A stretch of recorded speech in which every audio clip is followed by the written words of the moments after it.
All right, there we go. Sorry about that. My notes will be a lot easier if I can watch this later.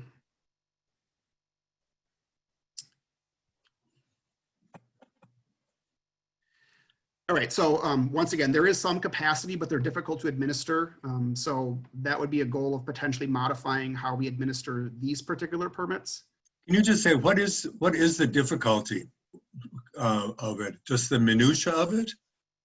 Yeah, so quite honestly, I don't even know what formula was utilized to divvy those permits out. A binder was issued on my desk that said in 2008, this is what it was. We don't necessarily know how to modify it or confirm that it's still working. So you as a multifamily property owner, Leonard, might have a better understanding of this than I actually do. But yeah, my understanding is each multifamily building back in 2008 was surveyed as to how much parking they had and how many they would need based on a certain equation. So 2-bedroom units would require X number, et cetera. So with that, each multifamily building, in my understanding, was given a number. And the number of parking spaces. Yeah, those were totaled up based on these districts TWXYZ. And so based on the number of on-street spaces that were believed to be out there, they were all proportioned out. So if your building, within the T zone needed 10 spaces, but you only qualified for 5, that multifamily property owner is only able to sell 5 permits, but person 6, 7, 8, 9 might be waiting for a long time on that. So that's my understanding. However, Leonard, if you have a different understanding of if it is working more smoothly, happy to hear it. But we do get a lot of discussion from tenants wishing that they had more options for direct purchase of permits. Well, we did originally like the idea of being able to buy permits and then sell them back to tenants because then we knew that we had them. This way, if the tenants would buy them directly, then they decide not to have it anymore, then we lost it. So this way we had control over it for our tenants, and that was very,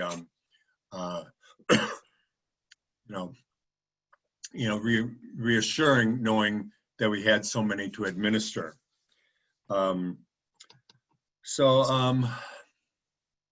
So in the proposal, for what it's worth, there would be no limitation on them. It'd be 2 per household.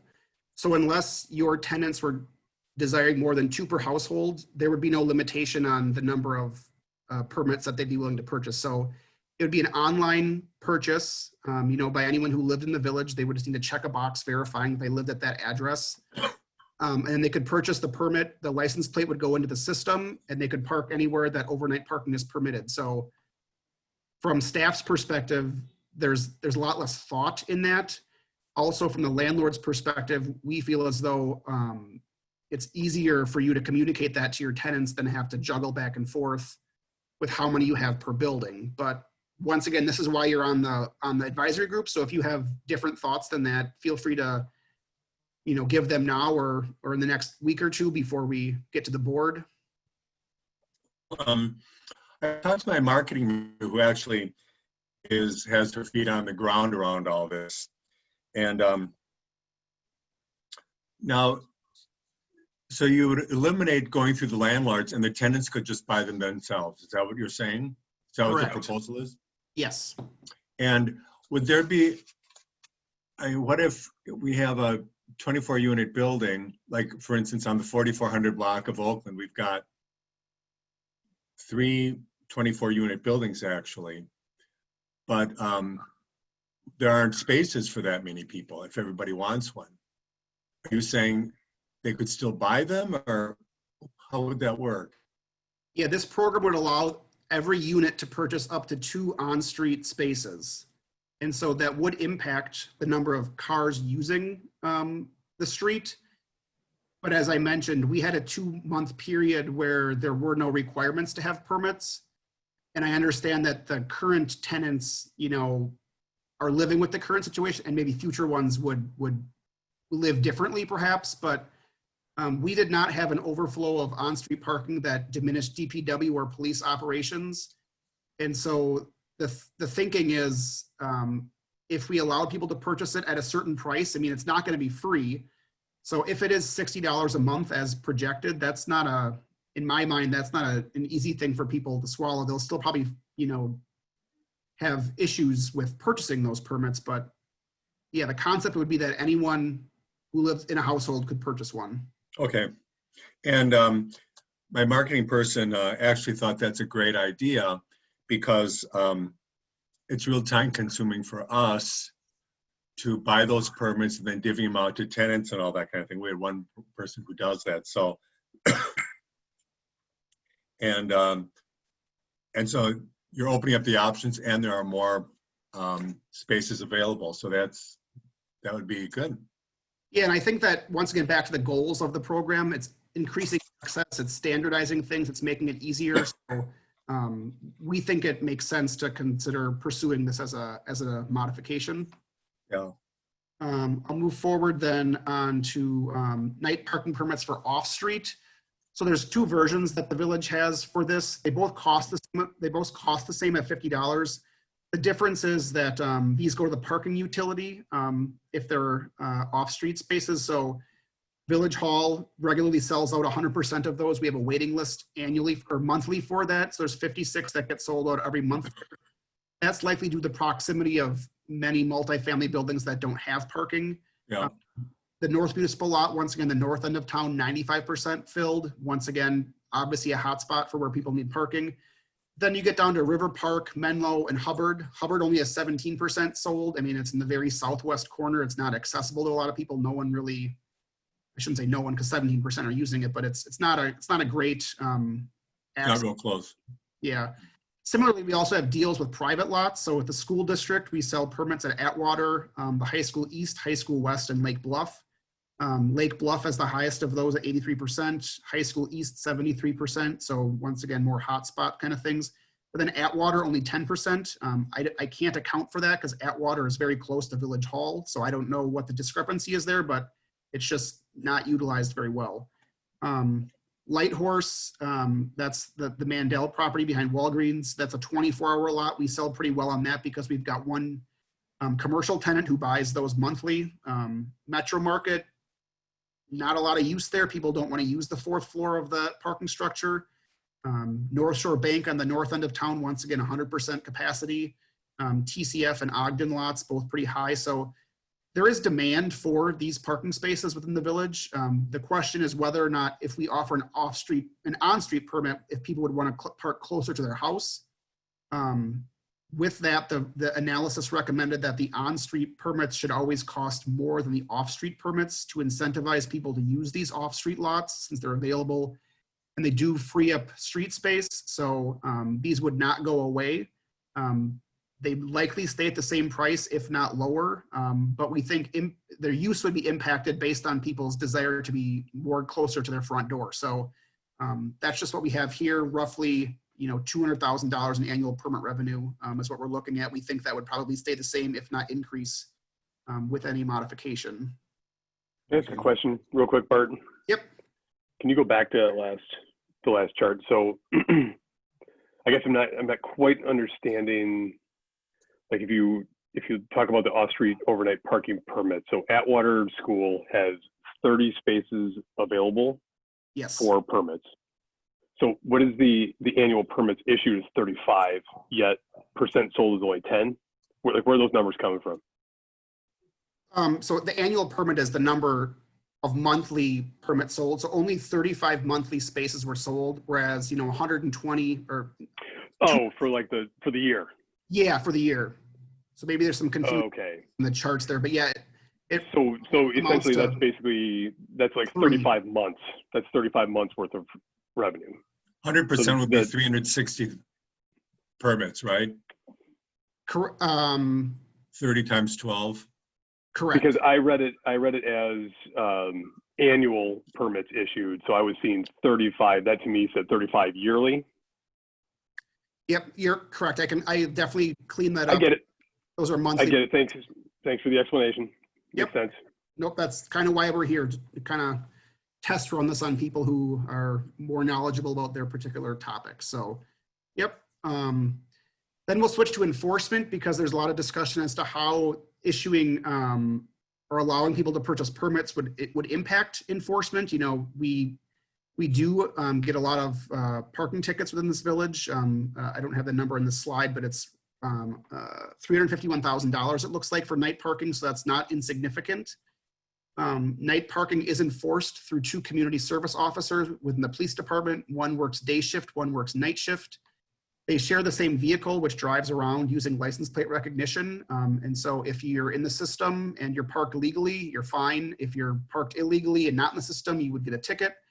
$25 is the cost of a ticket. However, if you don't pay that in the first 10 days, it does escalate. I believe it's $50 after 10 days plus a $5 late fee and a $10 administration fee, so it goes up to $65. So a lot of that is related to that as well. However, in terms of how this might impact things, we pulled a report from our permitting software that lets us know how many different vehicles were ticketed for night parking. So in 2019, there were 4,225 vehicles ticketed for night parking. Several, most of those got more than one ticket. I will say that. But 4,091 of them got less than 10 tickets. So that's 96.8% of the full citations issued went to people that had 10 or less tickets.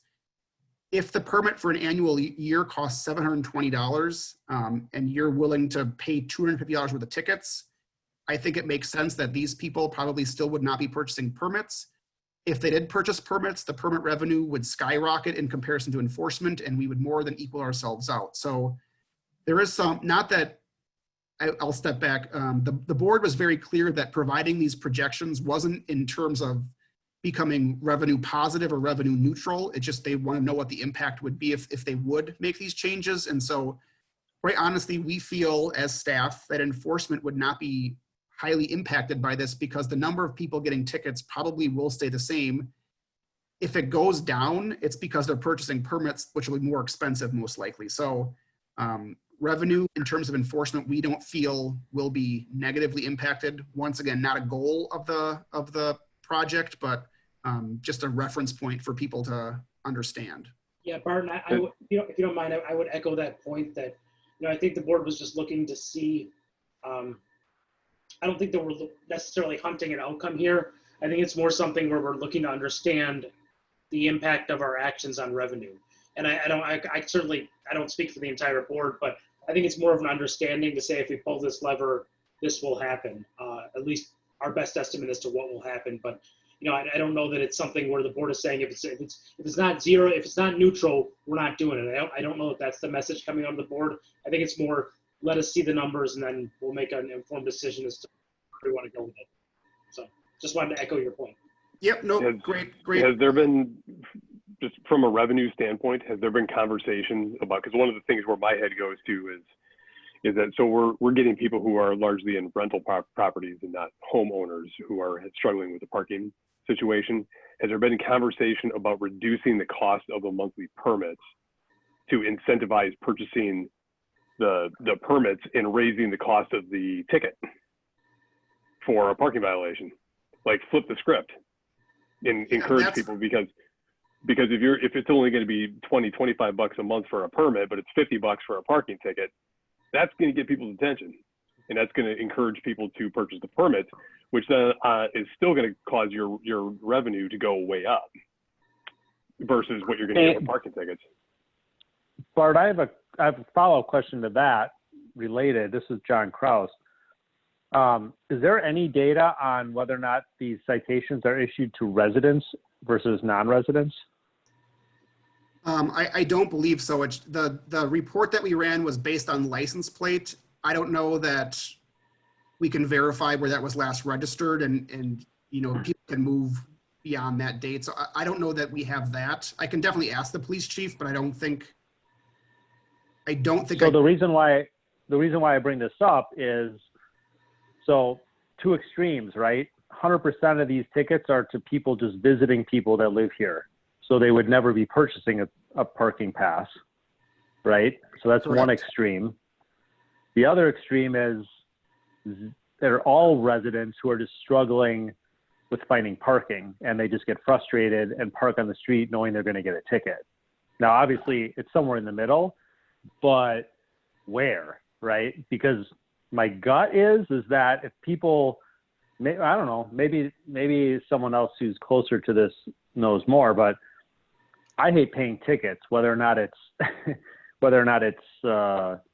cheaper or not cheaper than buying a parking permit.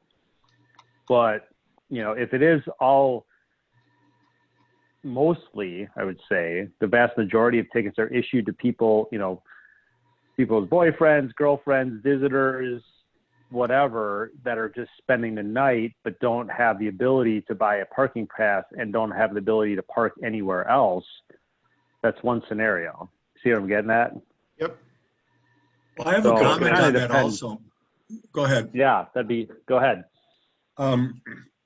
My marketing person who, works with all this, feels that the guest parking being limited to 20 days a year is not really that equitable, because if they have significant others or family spending the night, there really is only twice a month that they can get a guest parking privilege. And so, that's, kind of. Yeah, it is critical to remember that we do allow the 20 permissions per year for license plates. So hopefully the people getting tickets aren't, people visiting one or two times that just are not aware of that call-in information. If that's the case, greater communication of that would help enforcement as well. But to Leonard's point, if these are people that need 25 or 30 days a year, the permit at least would offer them the ability to do that, albeit at a, high cost compared to potential tickets. But same as John, I'd rather have the permit purchased and not have to worry about paying a ticket or getting a ticket and, the mental anxiety of that. But, and then to Tim's point, the whole purpose, I guess, of this conversation is to try to understand and balance, the permit costs and the citation amounts, and try to make it so that, we balance the market, as it were, for on-street parking. And so the analysis recommended raising the ticket to $30. We really haven't discussed that quite yet, but they maintained the $50 off-street and $60 on-street permit. This group or the village board, anywhere in between, can massage those numbers. If you feel like recommending a certain number makes sense, we can definitely make sure our model shows that for July 6th. But yeah, predicting who will or will not purchase these permits kind of is a best guess at this point. But just in terms of who's getting tickets, we feel as though a vast majority of them are people that probably wouldn't purchase a permit or benefit from purchasing a permit.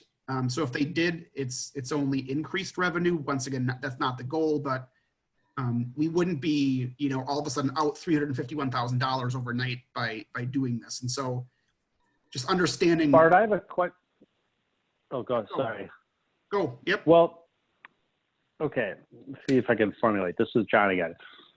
So to compare, the city of Milwaukee will sell you a year-long parking pass for $65. I believe the rate is. Someone correct me if I'm wrong, but I think it's somewhere, or 55. Okay. So you can buy a year-long 12-month parking permit in the city of Milwaukee for 1/12 the cost, roughly, of what we're thinking about charging. So is there, other than covering the bare bones cost of administering the system, what is there been any thoughts as to why we're even trying to regulate or trying to charge anything and regulate this rather than just allowing people to park on the street?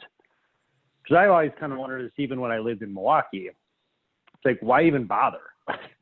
why even bother collecting money, having a system, the whole process? What is the reasoning for even having all that infrastructure in place? Is it crime? Is it people abandoning cars? Like, why are we even going down this road? Yeah, I think that's a great question. And quite honestly, I'm not sure anyone knows the specific answer of it. It's just something that, we and other municipalities have done. To your point, there is an element of, land use constraints, saying the residents don't necessarily want their streets parked full, whether or not that's right or wrong. It's a perspective that we've heard. Some people believe that is tied to safety or crime. Once again, that prove that. In terms of DPW, they need to ensure that the streets are, being cleared every now and then. So making sure that cars don't park more than 24 hours, enforcing that the best way to do that is through a night parking permit or alternate side parking. So snow clearance, street sweeping, refuse pickup, all those kind of things can operate with some level of continuity. But to answer your question, Right. I don't have a history of why Shorewood initiated that. I can tell you there's a chart later on, I believe. Milwaukee's is $55. Whitefish Bay still does not allow a general overnight parking permit. It's very limited and it's $30 a month. So once again, more than Milwaukee, but less than what our consultant told us. Wauwatosa does not offer night parking, very limited, only in on-street village lots or city lots in Wauwatosa, and that actually just changed this spring. Prior to that, it was even less available. But then places like West Dallas offer it very cheaply. I believe it's $15 for a quarter. So each municipality has their own level of comfort in terms of how their streets look and are maintained. I would argue if you talk to our DPW, our residents have high standards for what they're expecting to see out there. So I think that probably leads to why up to this point, we have not offered the general permit, but I think I've heard enough conversation within this analysis to believe that we're willing to consider it. The question then becomes, what is the price that, provides equilibrium for people's comfort level of, too much or too little. And I think that quite honestly will need to be massaged. It might take a year or two to figure this out with more numbers. But now I'm just babbling on here. So it's someone else's questions. Also, Well, I think it's interesting just because if there is any studies or data, higher level planning data that says, yes, okay, charging an amount for parking does keep parking in check, or maybe it doesn't. But if we're, and Wesley, you could probably comment on this, but I'm pretty sure that the board doesn't want to be seen as trying to raise money on the residents by charging parking fees, and ticketing people. So, and making it a profit center. So if it's not supposed to be a profit center, it would be kind of nice to know what our break-even point is. So if it costs $10 a month to actually administer per car to administer this system, then maybe that should be the price. Because if we're just trying to cover our costs, but then I don't know. There's so many variables here.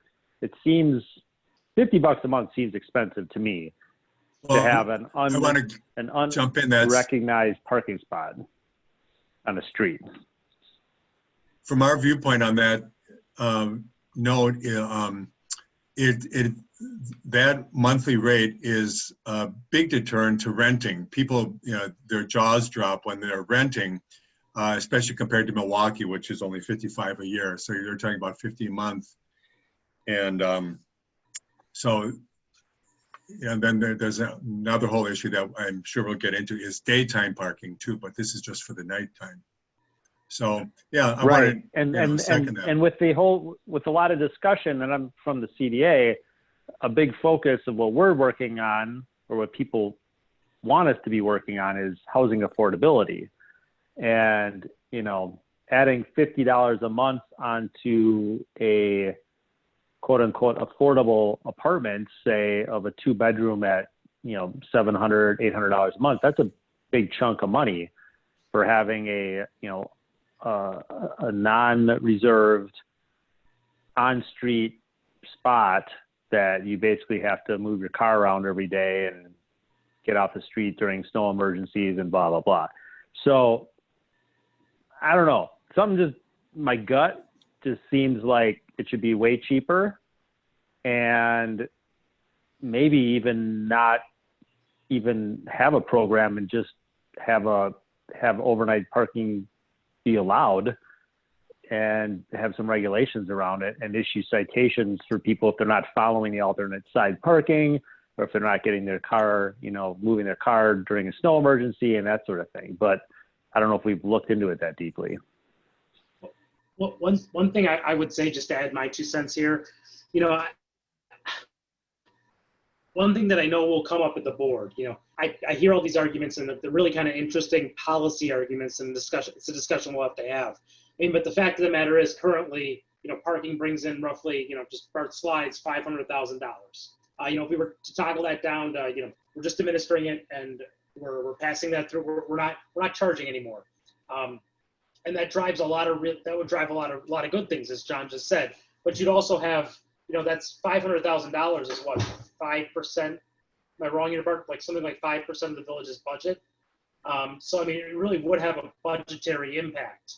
Now that's for the board to decide whether the benefits of you know, housing affordability, where those play in relation to the village budget. You know, that's our kind of balancing scale. But you know, that would be the other kind of revenue discussion that we're going to have at the board level. Good to hear. Yeah, so we can engage a little further on as well. So I'll just keep going to make sure we get through everything that I have here. So the next slide I had, maybe this was relevant to our recent discussion here. So was kind of a stab at an equity slide here. So in Milwaukee, it's 58% renter occupied, 41% owner occupied. Shorewood, 54 to 45.7. You know, a lot of people don't remember that or forget that we are a renter majority village.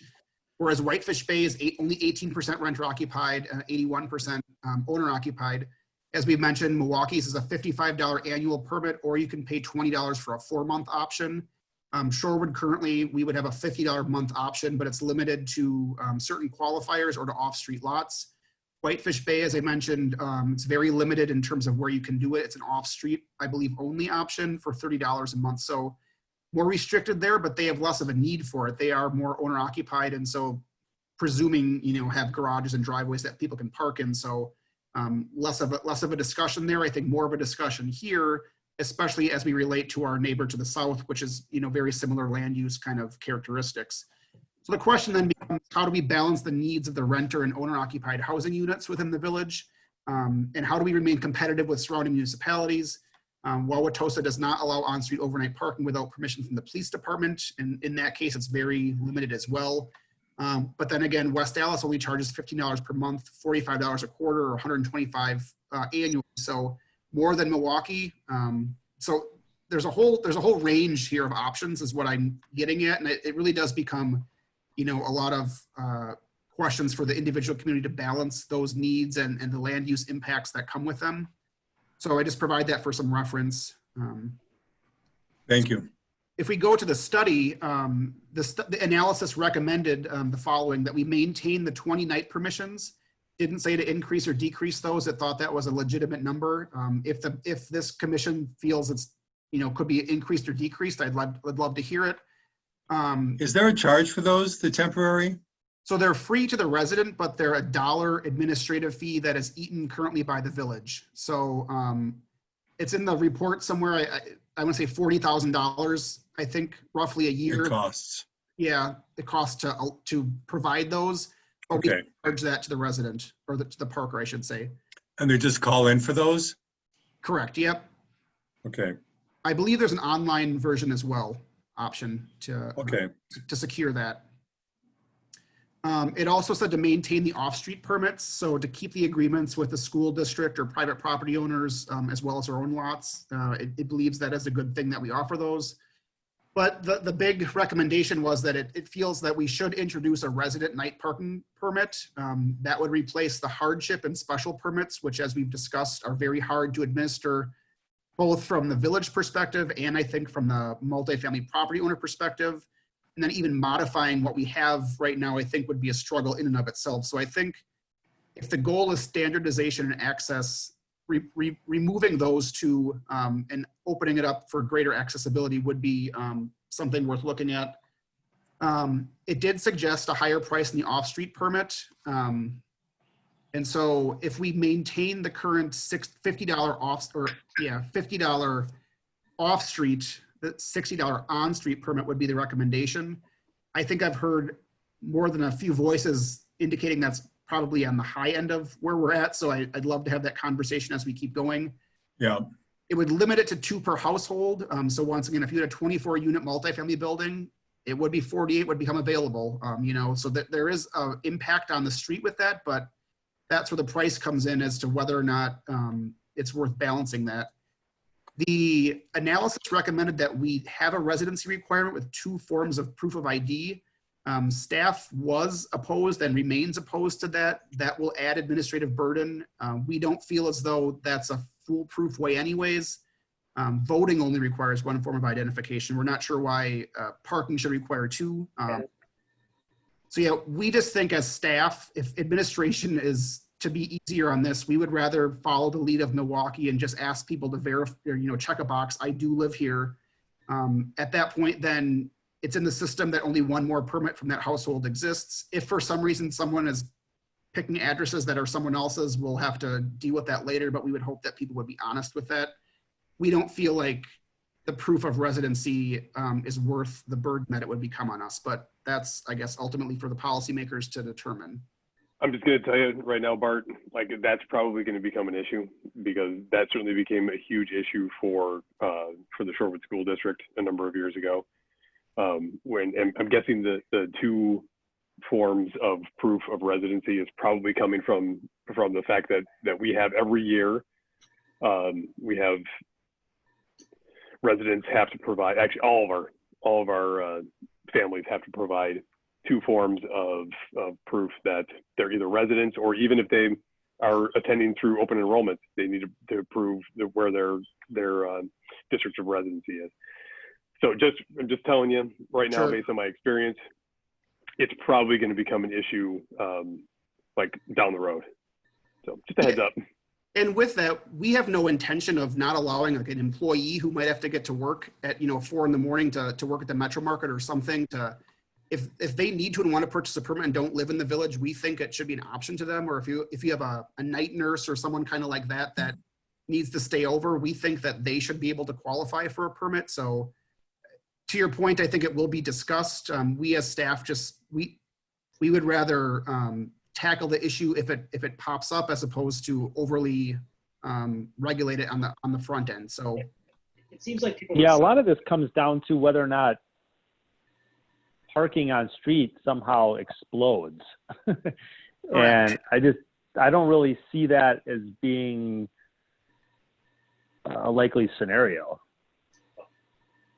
And I think that's where staff stands as well. Like we said, we had the COVID 2 test period. That's not a perfect test period by any means, but we didn't see an explosion of cars on the streets that, caused a bunch of problems. We also feel like depending on how much we charge for this, it won't be very exciting to a lot of people to begin with. And maybe then we could dial it down and see, okay, maybe lower it $10 and see how that impact goes. But we feel like implementing it is important. And so how we start implementation, I think, is critical, but then we also need to be realistic and have, a 6-month check-in or an annual check-in just to kind of play with it. Because there's no way that we're going to get it right the first time. But I think it's worth trying is where we're coming from. So I really commend you guys for looking at trying things, being flexible in your thinking. Yeah, so credit to the board choosing this as the #1 priority to go out of this, because I think this is a very impactful thing that I think has many positives. So hopefully we can keep the momentum going. That's why That's great. This group to reconvene. So we did, our finance director did run several options in terms of how he thinks this would play out. The specific spreadsheets were in your packet, but here's just an overview. So in his estimation, once again, not a perfect science. Option 1 would be what the plan recommended, to keep the $50 off-street permit and introduce a $60 on-street permit. Because of that, he thinks that the off-street lots would maintain the same because it's still a better benefit than the $60 permit. So he's saying a 0% increase there. But there would be people who would purchase the monthly on-street parking permit at that price. He's projecting 50 people per month. So a net impact of 10% throughout the year between both options. The fiscal impact of that would be an additional $50,000 roughly. Once again, not the goal, but that's what he's seeing. So then he looked at some other options and he thought, well, what if we do $50 for off-street and $50 for on-street? Obviously, that would reduce the incentive to purchase the off-street lot if you lived further away from it. So he's projecting a loss of 75 per month on those, or 23% a month. So the lots would go down, but because the permit's cheaper, he's saying that the on-street would go up. In total, roughly a 10% impact. So the same as the first option, with $26,000 to the positive on revenue. Once again, not the goal, but he's saying if you offered the same price, he feels as though we still would not be necessarily losing anything from our current. Then he went one further and thought, well, what if we lower them both by 10? So 40 for the off-street lot, which is how the plan recommended, keeping that cheaper. 50 for the on-street. He thinks that the capacity of the off-street would stay the same, because we actually do have capacity currently that people aren't using. So he thought, we'll be conservative and call it the same.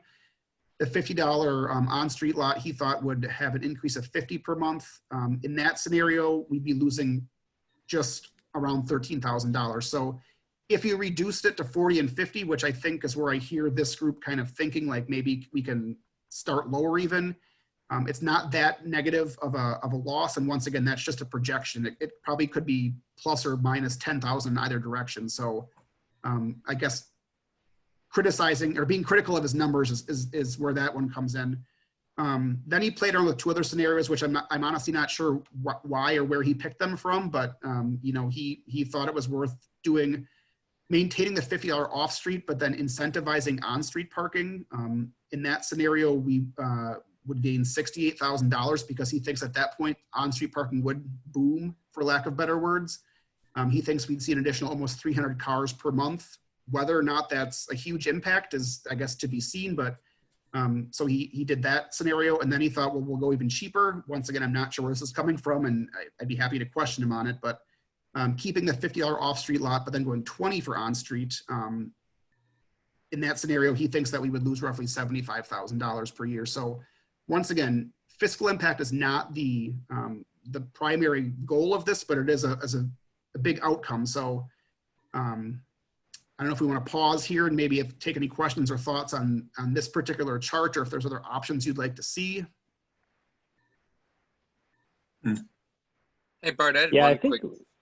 Oh, I'm sorry. Go ahead. Sorry. Oh, yeah, I just had one question kind of off the topic, but running back with that scenario of like a night nurse or like maybe a boyfriend or girlfriend that lives from out of town that stays with their significant other often, are non-residents able to purchase any sort of overnight pass at this point, or? Yeah, so it's a great point on that. I think it's in the write-up. The only lot that we actually check residency on is the River Park lot, and that's because it's directly adjacent to the city of Milwaukee. Okay. At one point, we did have a problem, I guess is maybe the wrong word. We did have an issue with residents in Milwaukee and those apartment buildings purchasing more than we were comfortable renting out to other people. So we only check residency on that one. Okay. We don't currently do. But it is a requirement that they ask that you're a Shorewood resident to purchase an overnight permit, or? Only for the River Park lot. Okay. Awesome, thanks. So I know during the analysis, there was a lot of concern from residents who live on the Milwaukee border near UWM. And so that's the part of this great experiment that we didn't have. Students were gone as well. Is that mostly related to daytime permits, or is that also a concern for these nighttime permits? I think the comments I heard mostly related to daytime in terms of commuter students driving and parking in the neighborhoods. Once the nighttime permits, if we are significantly more expensive than Milwaukee, and you can get a permit in Milwaukee, there's no limitations. I mean, it's not hard to get and it's cheaper to buy. I'm not sure what would incentivize a student to purchase a night parking permit for more cost to park farther away from their house. I mean, yeah, I don't disagree with you. Of course, a student's going to go with the cheapest option. I think it gets down to the fact that, we need to understand why we're charging for parking in the first place. And I know now it's not revenue, but now that we have that revenue coming in, it's hard to give up, right? Because everyone's like, well, shoot, what am I going to give up for this money? If originally we were doing this to discourage non-residents from parking here, or if we were doing it in some way to disincentivize renting, I don't know. But I think it's important that we understand why we did it in the first place, because that should really determine what our goals are now, right? Or at least we should understand what they were. That's a If good our- point, because that's kind of what I was going with that line of questioning. Is like, why are we doing what we're doing, and why are we even thinking about charging money for this? And yeah, it's like, I feel like there's a bit of a black hole there.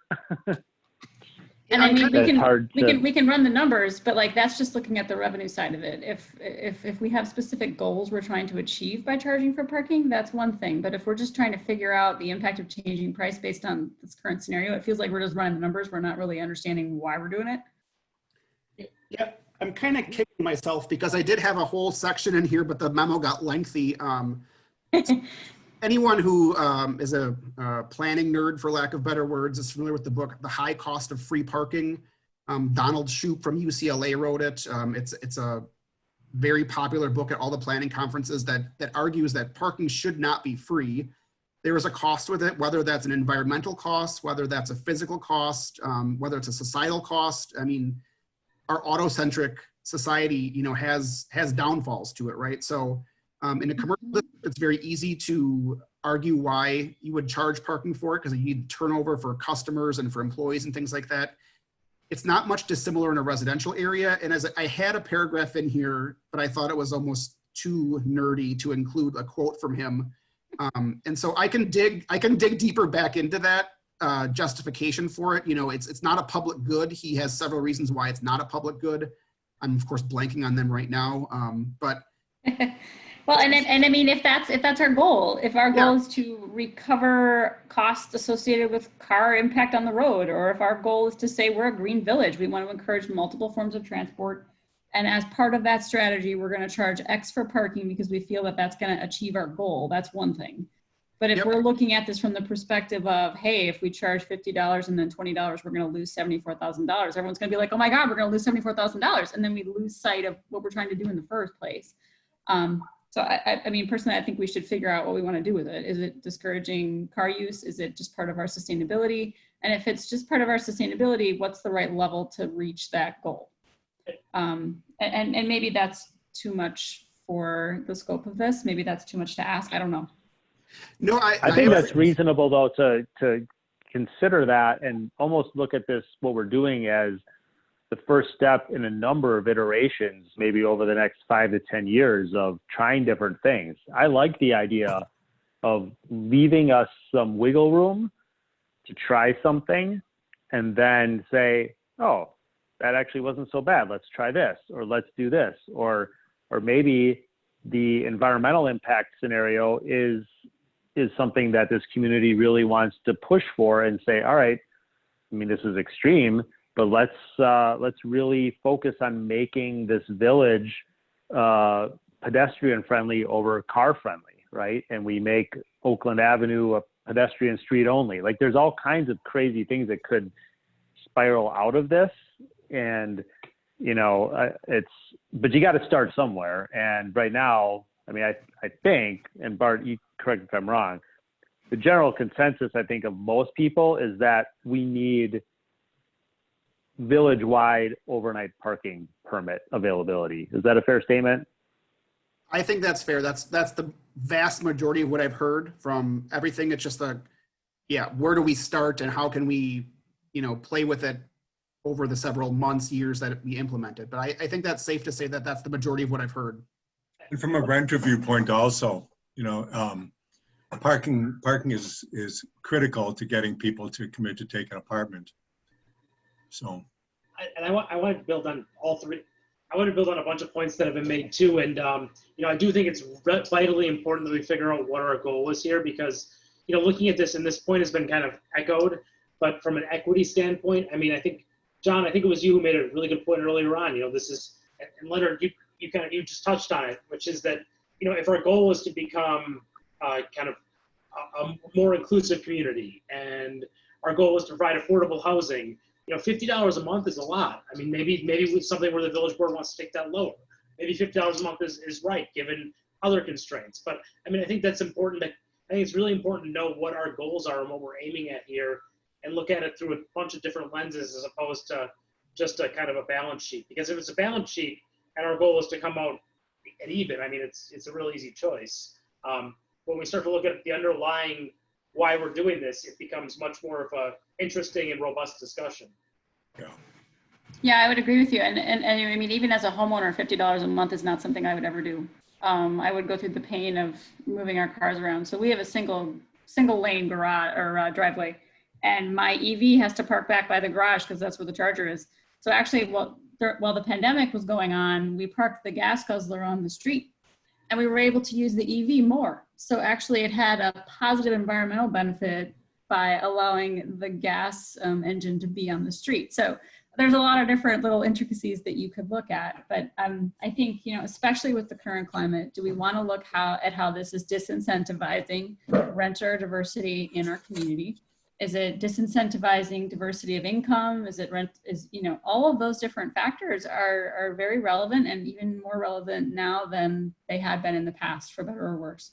And I think, you know, this is a small thing, and I don't want to turn it at, a mouse hill into a mountain, but it's the little things that start adding up to big policy changes, right? And do we want to use this as an opportunity to start putting our feet in the water in that direction? And the other point that was mentioned, I think, was a really good one is, you know, where we start doesn't need to be where we end. I mean, I think I can't speak for the whole board, but I certainly am guilty of this. We're thinking we need the perfect solution that's going to last 100 years right now. You know, this is something where we can try something. If it doesn't work, we can figure something else out in 6 months. I mean, this is something where we can experiment, and, you know, you hope you get it right, you want to get it right, but this doesn't have to be the solution that we have in place in 2040, or even 2022. So. Yeah, I agree. Yeah, I agree with that. I think that's thinking. a great flexible thinking, iteration. You know, we don't know what might happen. I mean, I live in a residential area with very little on-street parking, very little need for on-street parking, because I'm pretty sure every house on our block has parking for 2 to 4 vehicles, and they're all single-family houses or duplexes. But, you know, that could change depending on where things go with the village and zoning regulation changes and other things, because it could open up the ability, for example, to have, you know, what some people call like mother-in-law suite, you know, added to garages, and then you'd have another resident, and then, you know, another car. So there's all these interesting things that could happen from this. So I love the idea of making a point, whatever we do, to make sure that part of the communication out to the village residents is just that this is the first try. This isn't the way it's going to be for the next 30 years. And we're going to take feedback, and we may change things up in 2 years from now. And the beauty of the way things are now, we don't have to commit to printing a bunch of stuff and doing a lot of expensive infrastructure changes. I don't think, you know, we have some fluidity and flexibility on how we can change things. Yeah, and I think the pandemic is another example of why we want to be really agile with this too, is that, you know, I used to drive into downtown Milwaukee every single day, drive to Lake Bluff, pick up my kids from daycare, and then come home. And I haven't done that for 101 days. So the amount of time I'm moving my car around, the amount of time that I need parking is different. And I don't know when and if it's going to go back to any sort of what that was. So I think our transportation patterns are going to change forever because of this, and we don't yet know how. So if we can come up with a solution that we think perhaps meets our social, environmental, multimodal goals, allows us a chance to re-examine it in about a year, and we see what the new normal is, I think that's great. Yeah, and to be clear, the analysis, some credit, the analysis did suggest that we should be providing an annual, report to the board at budget time to see whether or not future adjustments could be made. So I think it understands that this is not something that you should write on a stone tablet somewhere. This is something that can easily be updated with software or a website change. I'll get to it. Maybe I'll just go. There's not a lot of signage related to not night parking. Winter parking and alternate side parking is a different story. So that there is some infrastructure demands on. But night parking, there's very few signs right now currently that even say it. So it'd be a matter of removing those, 10 signs potentially and communicating it either through new temporary signs or website kind of updates on that. And then a software change that you can change pretty easily. I mean, there's a cost to it, obviously, but it is something that can be flexibly implemented. So let's just get through some of these before. What is this one? So this is projecting citations. Once again, they would all scenarios would go down because we would offer the permit, but not huge amounts. The last one is obviously the biggest of the three of those. I don't think that number is actually right. It's probably 32 and not 132. So I'll double check my numbers on that. But once again, enforcement is not the goal of any parking project. This is just for reference information. Okay. So this is the general overall fiscal impacts. You know, scenario 1 is a positive of 31,000. Option 2 is a positive of 8,000. Option 3, a loss of 30,000. Option 4, etc.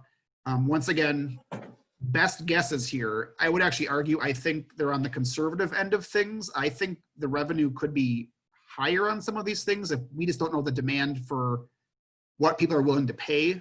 So these are just the best guess. Once again, if there's a scenario that you would like to see, whether it's 25 and 50 or something, I guess let us know. It's easy for us to change the spreadsheet. I can always get it back to everyone. But these are the 5 that he started out with, and we'll see where they go. We have probably through at least August 3rd to play with this kind of stuff. So once again, first shot, happy to update when we can. As I mentioned, signage. So part of the first step of this particular memo was DPW did spend, I want to say, a couple days with one person driving through the entire village, documenting every single street sign related to parking. There were over 1,500 of them. Not a perfect science, but it's best they could do. I also street viewed a bunch of scenarios.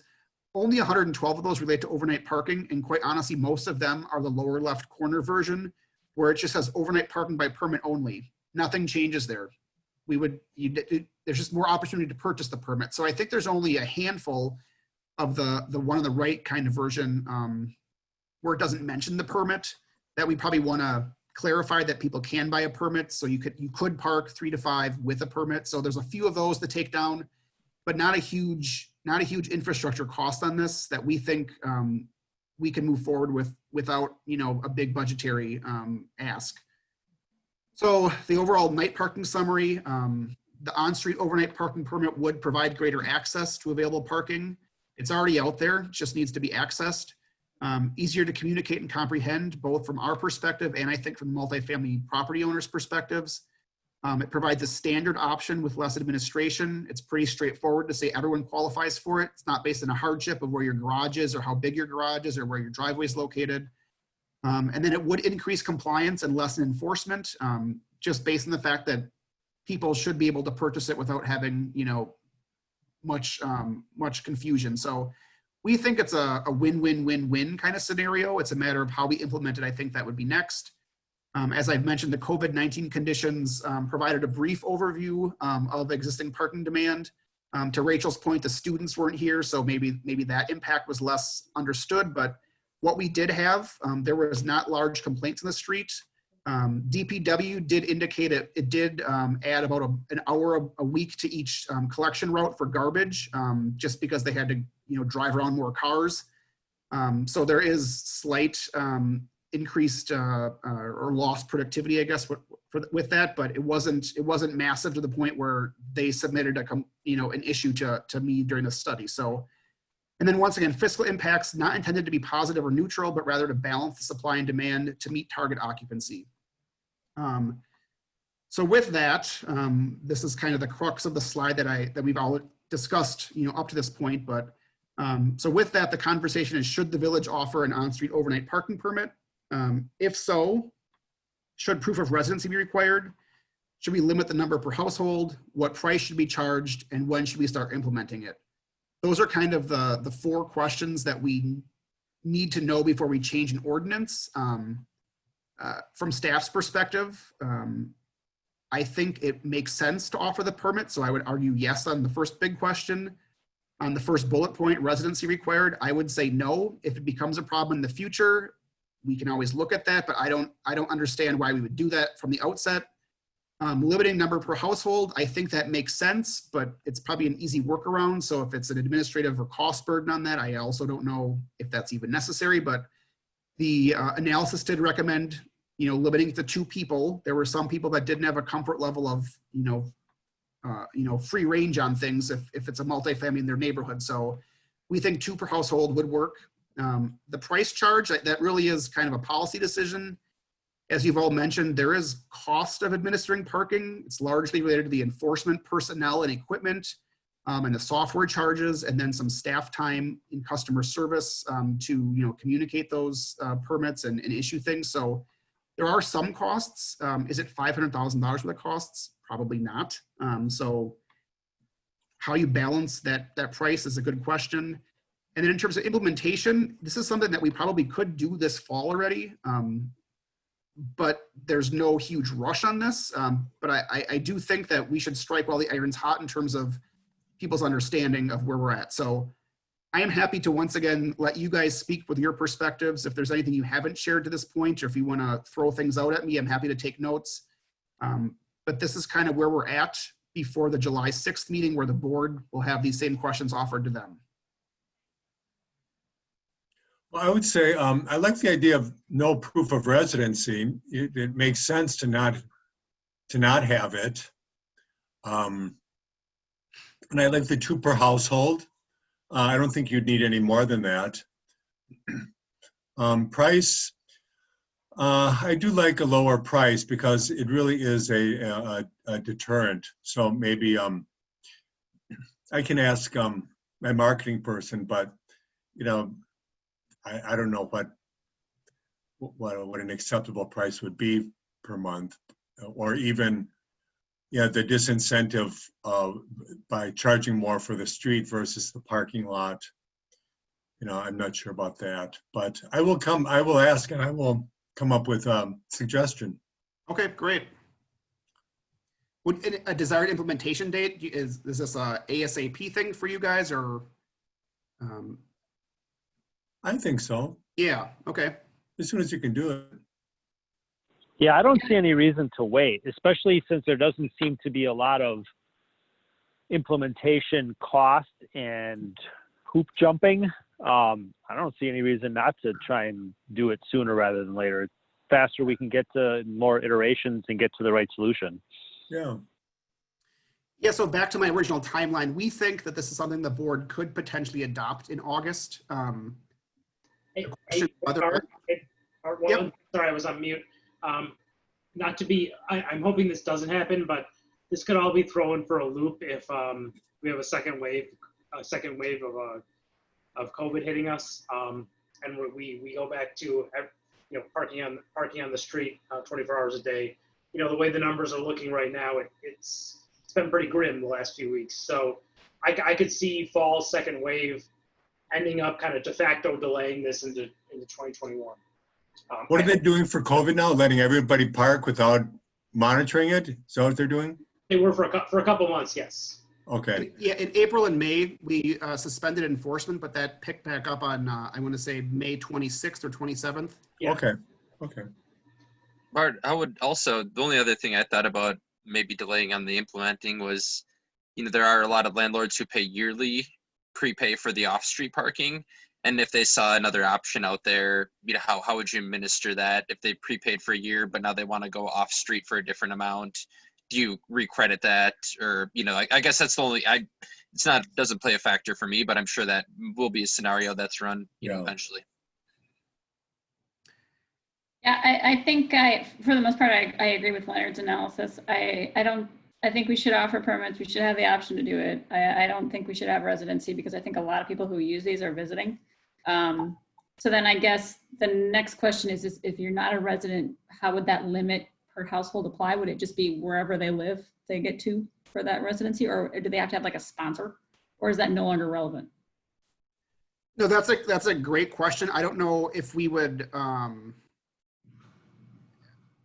shouldn't be thinking out loud, but I'm thinking out loud here. If you'd offer a different price, for non-resident, or if you would have to attribute yourself to a location, but with an employer, that's you can't do that. So once again, I think the difficulty of adding these well-intentioned requirements when in reality they're not really helping anything. They're just making things more confusing.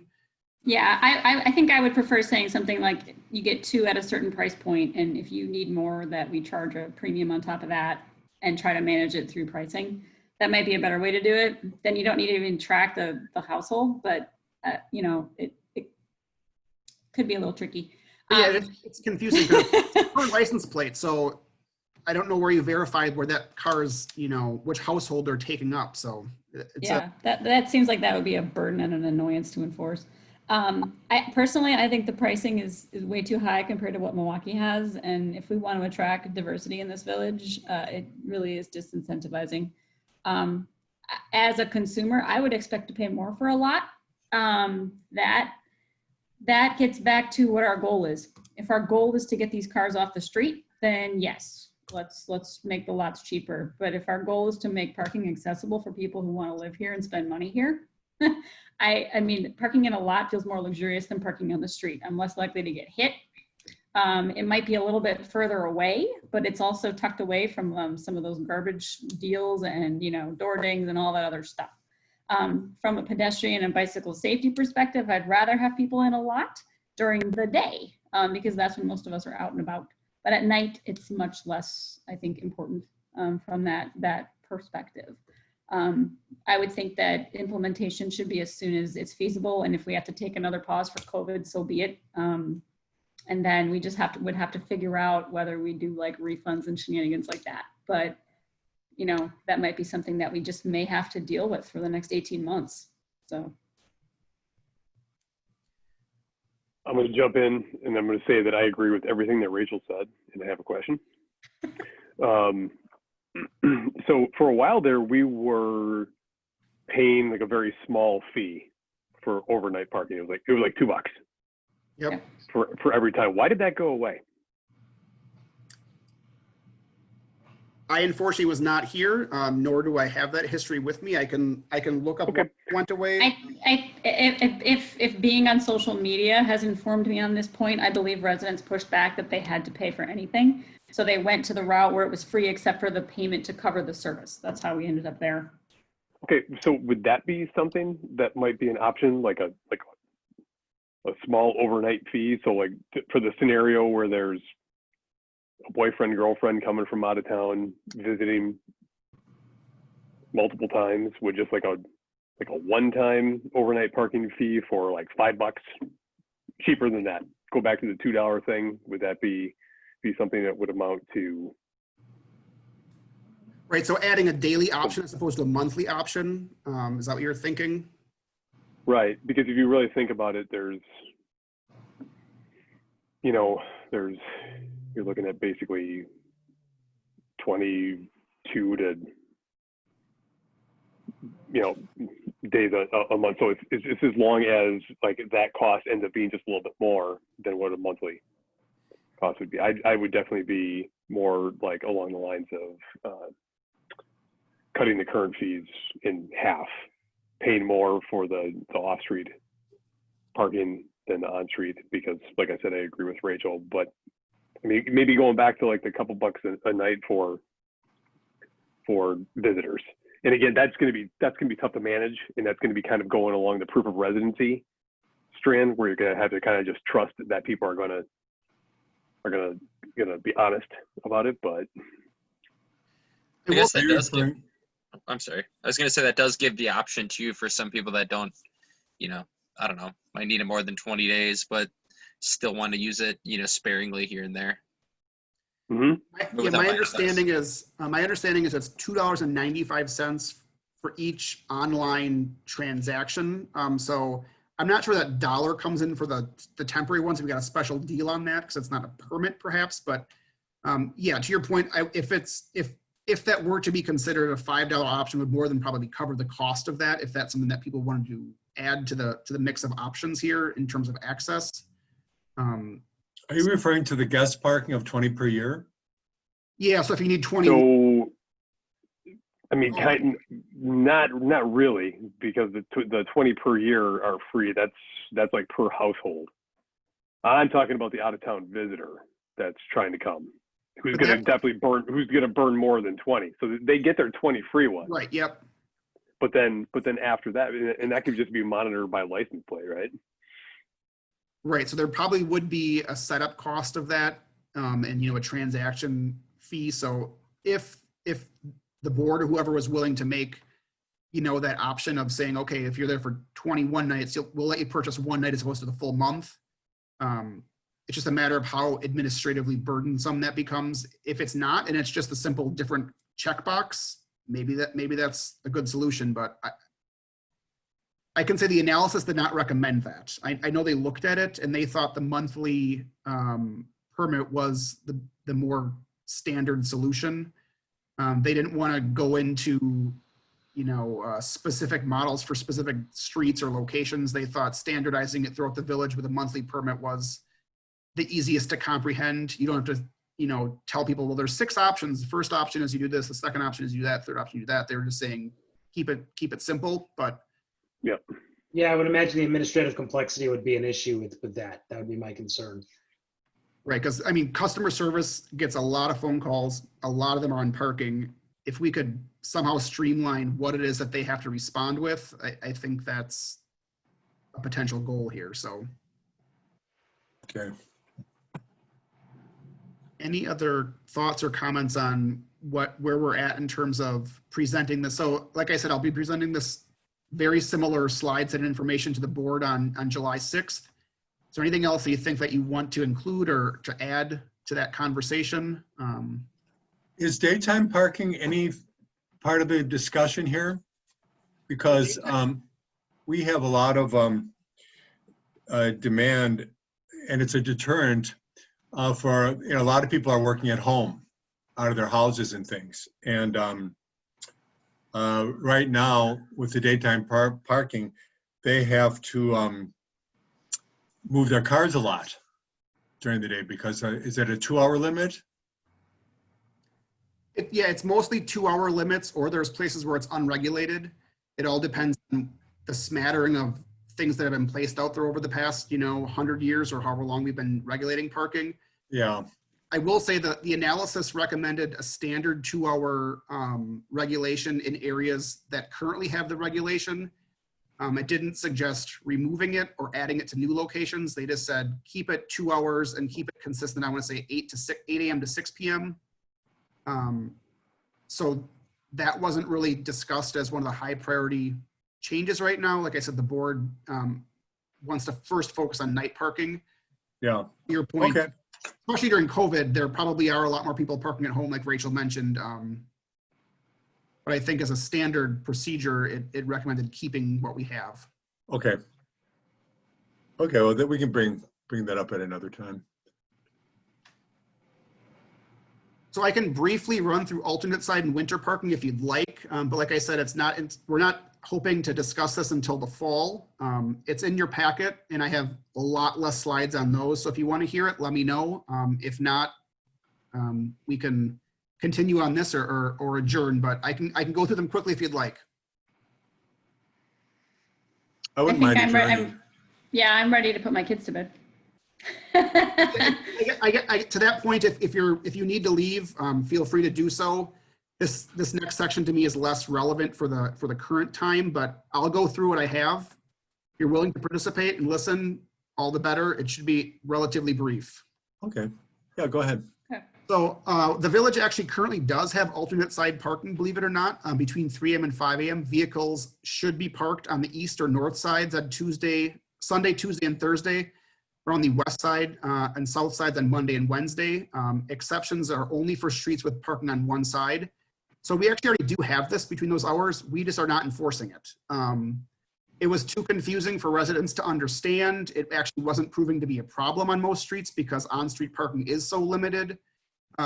That the parking checkers for over a decade have informed me that this has not been a problem and they have not enforced it. So we do have it. The consultants knew that we had it. They told us that we had it. We do have it.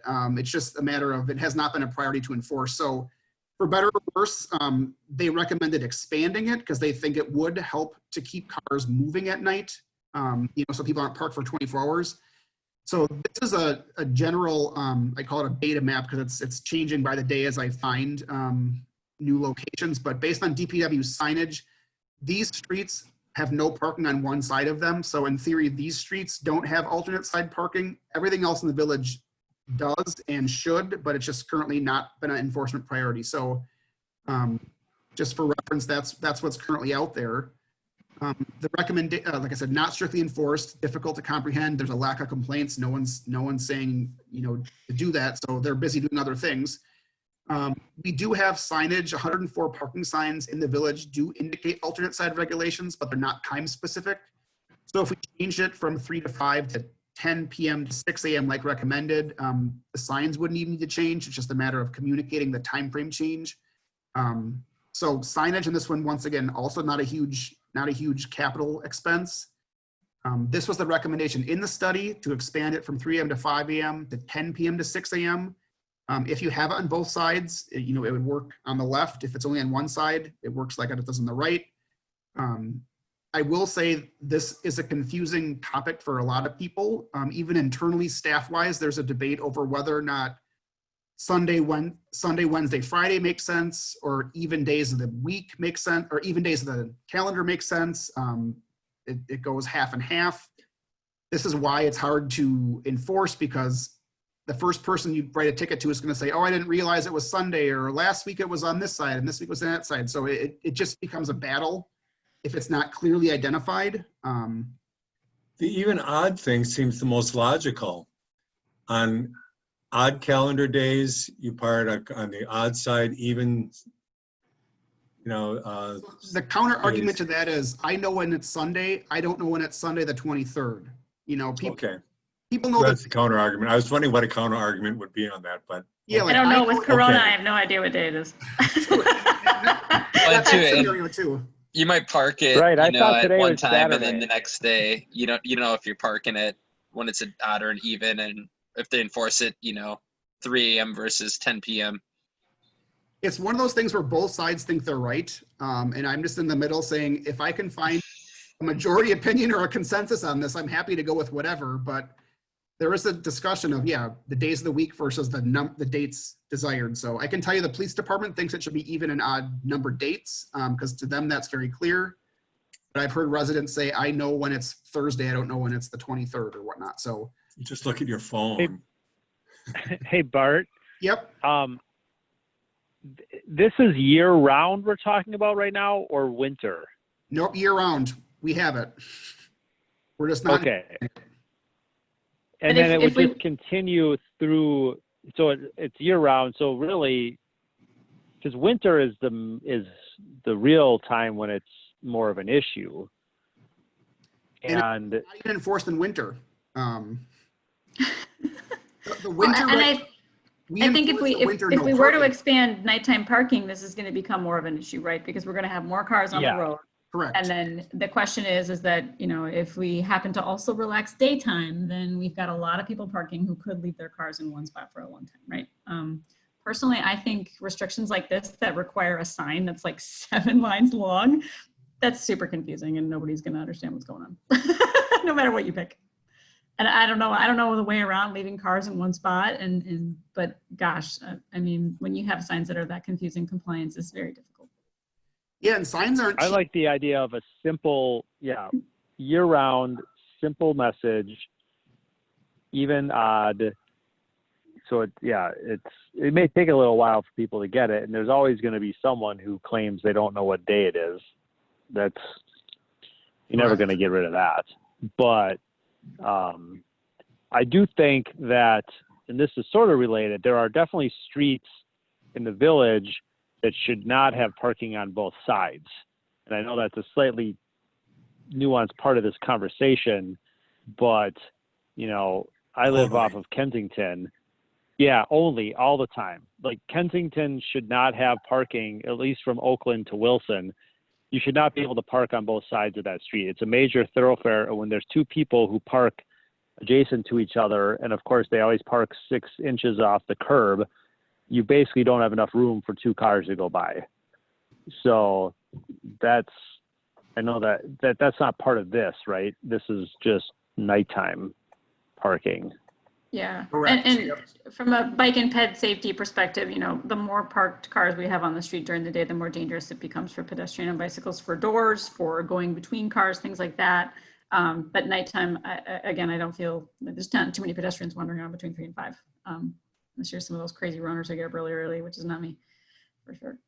Yeah, Kensington's as a interesting conversation that's perhaps not within tonight's conversation, but it also is identified as a bike boulevard, I believe, in the future. So I think larger scale changes to that particular street might be addressed through this study. Just, I don't think night parking is going to solve any of that right now. But Right. Yeah. But so the point of this, there is no urgent need to change or implement things. We already have these right now. So if we do offer the on-street permit and we communicate the need for enforcing the current regulation, we already have this. The study's recommending expanding it. So it's the expansion, I guess, that is the real question, or I guess two questions. Should we start enforcing it, and should we expand it? We think as staff that this can be taken up after the night parking is determined. Once again, we can determine night parking, say in August, and say, but don't implement it till next May, and give us the 6 months or whatever to figure this out too. So we could implement these all at the same time, or we could do them one at a time. It really is going to be kind of a communication effort where that all is into itself. So yeah, the decisions are increase enforcement, consider communication signage impacts, and expand the hours. I don't think this should come up in July. It won't come up until this fall. So just as a heads up, this is what alternate side parking, the debate will become. Okay, thanks for the heads up. Sure. And then the other big one is the winter parking overview. And once again, this is where you're going to get two sides that think they have the best answer. And I can't make them meet necessarily. So current regulation is no parking on specific sides of the streets from December 1st through February 28th. The pro of that is it's very easy to understand, and it's already signed out there. DPW has developed their snow clearance policies based on this very clear standard. However, the con is it's not responsive to snowfall. So if it snows in November, this does not help. If there's no snow in December and people want to park there, but they can't, then they get upset that they can't park there. So there is a desire for a more flexible solution to this. The more flexible solution requires a lot more comprehension and communication, and most likely does impact DPW's ability to clear the streets to the current standards. So there are 402 signs specific to this date-specific winter regulation. So the version I'm showing is a standalone sign, but there's also signs that intermix this language with daytime restrictions. So there's 402 signs. The study suggested that it could be up to $300 per sign in terms of materials, labor, time, things like that. That's over $100,000 you're looking at for signage. So if we were to, we would need, in my opinion, we would need to be very clear that this is the way we're doing it, because I don't want a year later to be putting these signs back out there. So to me, this is more of a head scratcher kind of one. I'll go to the next slide. So these are the streets that have those regulations. It's largely in the northwest part of the town, part of the village. And so that portion is used to these regulations. The southern portion, not as much, unless you're on one of the two streets there, which I believe are Beverly and Murray. So this is just a map based on signage that's out there. The recommendations within the study are to remove those date-specific restrictions and to expand and enforce alternate side parking. However, that only provides DPW alternate access for snow clearance, and it's at night. Snow happens during the day, snow happens other times. Whereas now they can get those streets whenever they want to, because it's no parking 24/7 between those dates. They would need to plan around, those occurrences. Some people think that's completely acceptable. Some people think it's not. So kind of stuck here in terms of where public opinion lies and where the best policy is. Another option that was discussed is snow emergency zones on certain streets. Milwaukee utilizes that, particularly on commercial districts where the village would call a snow emergency and say for the next 24 hours, no one can park on that street or during a certain time at night usually, and then we clear it that way. So what it amounts to is winter night parking regulations really require more communication, which is a con, but it also provides flexible access. So I've been focusing on night parking perhaps too much, to the point where this one I'm still not very clear on where public opinion lies or where DPW lies. So my next steps, well, I guess, so it's saying to delay this until night parking is done, but my next steps would be to work with DPW to try to understand the impact of the regulations. They're the ones that know how to clear the streets. I'm suggesting possible trial implementation where, you know, we pick a certain area where we try it, you know, in a month and see what happens. We could cover up current signage and communicate a temporary regulation. In our experience of trying to do active streets, no one wanted to be the guinea pig. So I don't know if people want to be the guinea pig on this either. But to me, this is a future conversation. I'm tossing it out there so you guys can start thinking about it. If you have strong thoughts, feel free to voice them now or in the future.